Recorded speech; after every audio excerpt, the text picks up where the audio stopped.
Welcome back, ladies and gents. If you have not liked and subscribed to this channel, please do so right now so that you can get the notifications. Hit the notification indication that comes down there below, whatever. And I would appreciate it if you share or comment. Let me know that you're here. Let me know how I can help or help me if there's anything that you can, add to this as well. I'm new to this and I'm trying to get true to this. And on the board, I have 3 R's. I hope you can see with the blue pen, my daughter's drained out my black pen. So you'll have to excuse me for this particular lesson. The 3 R's when it comes to piano playing is the right notes with the right fingers at the right time. Very simple. Very simple. It's the right notes with the right fingers at the right time. That's what I need you guys to concentrate on. Just something that simple. As long as you're putting your hands where they're supposed to be, when they're supposed to be there, you're ahead of the game. Because when it comes to piano playing, the piano, more times than none, if it's in tune, it's in tune. It's going to go ahead and play. It's going to go ahead and play. It's going to sound good. Anybody can touch the piano and it sound good, but you want to be intentional with touching it and trying to make a real nice sound and get to do some things on it. So, with all that said, let's draw. You don't have a piano? Cool.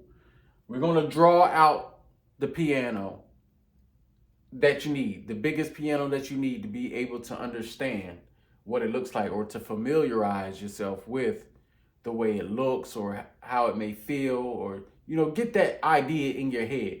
Like I said, if you don't have a piano, fine. We're going to just draw this diagram. I need you to draw this out for yourself as well. I'm going to start off by drawing this open, let's say, box, right? In this box, I'm going to draw a pitchfork, a very small pitchfork to begin with, right? And from there, I'm going to actually draw 5 pitchforks, matter of fact. So that's 1, that's 2, right? 3, 4, 5. 1, 2, 3, 4, 5. And what I'm going to do is I'm going to draw the line down in the middle of it. And we're going to make them look like goal posts. Pitchforks or goal posts. You should look at it in that way. It's something so that you can remember. They look like forks. And they also look like goal posts that you see when you go to play on a football field. And I bring that because I like to make an analogy. Because an analogy may be able to bring you to something that you may understand. If you don't get the analogy, fine. Just let me know. And I'll try to explain it to you in another way. Okay, so like we said, when you kick a field goal after you've gotten a 6-point touchdown, it ends up equaling out to 7, right? 7 points. And just like in football where there's 7 points that you can get when you get a touchdown and add the extra point, there are 7 notes, just 7 letters out the alphabet that you have to worry about when it comes to the musical alphabet. And those letters are A, B, C, D, E, F, G, right? Now, I'm going to fill in I'm going to fill in these pitchforks so that they look like what it looks like on the piano.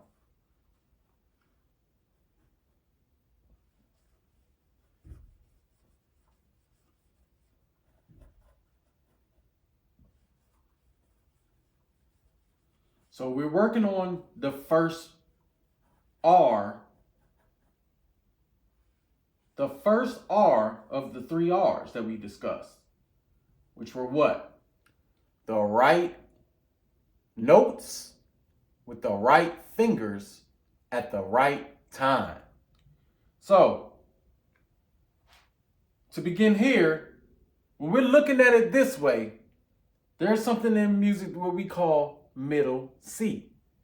And that usually it sits somewhere in the middle of the piano that you have, whether it's 88 keys, 61 keys.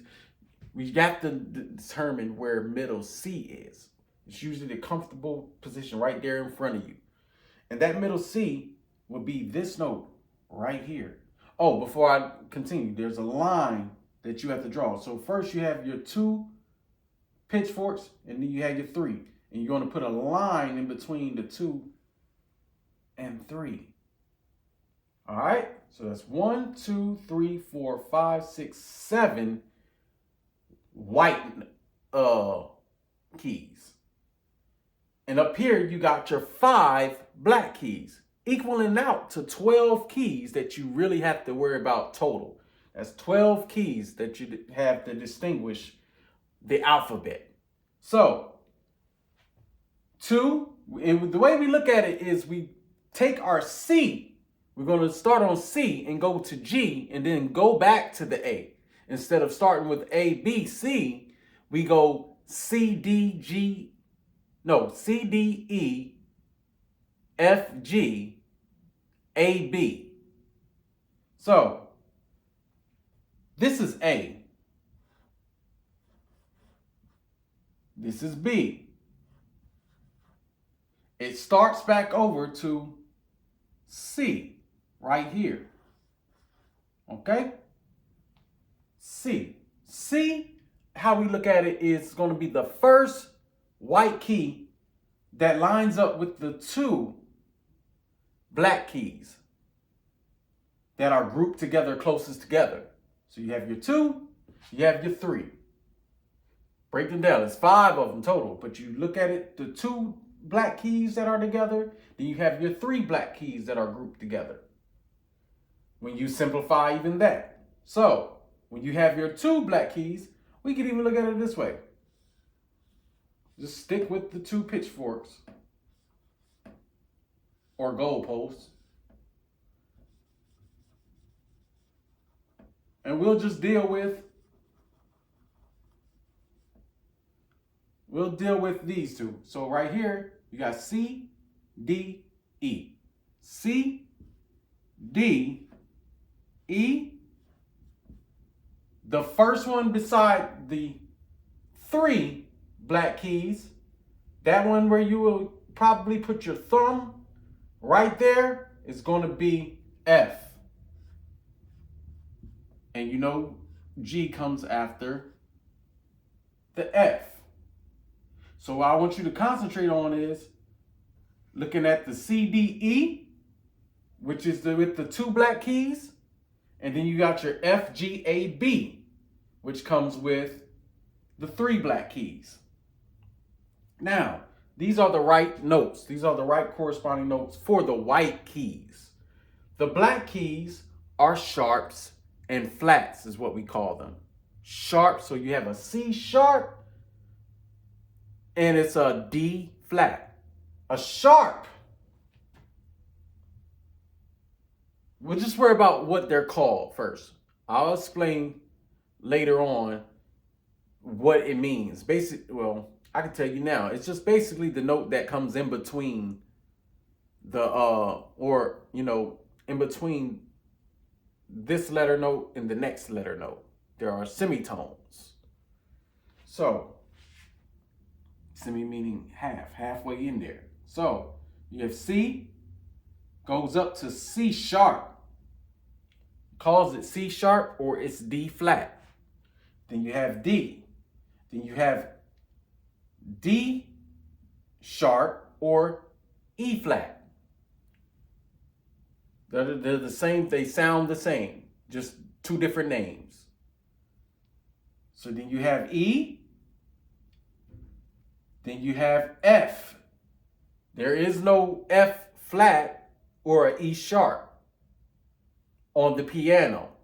But if you were to say E sharp, a E sharp goes to the F, because it's just a semitone. It will go straight to that F.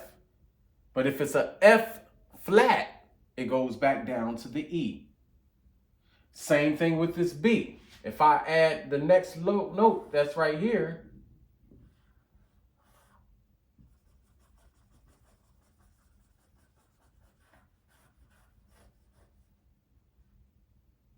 this would be a C that it goes back to. When this C is a flat, you go back. You go back like 4 flats on a Cadillac. So you go from the C to the B. And that's a C flat. If you C flat, it goes back. If it's a B sharp, you go to C. You're going to go up. If it's sharp, you go up. If it's flat, you go down. You get it? I'm sure you get it. All right, so right here, like I said, we're going to group the C, D, E, and we're going to do the F, G, A, B, C. That's enough for now for you to know the right notes. Let's deal with the correct fingers in the next lesson.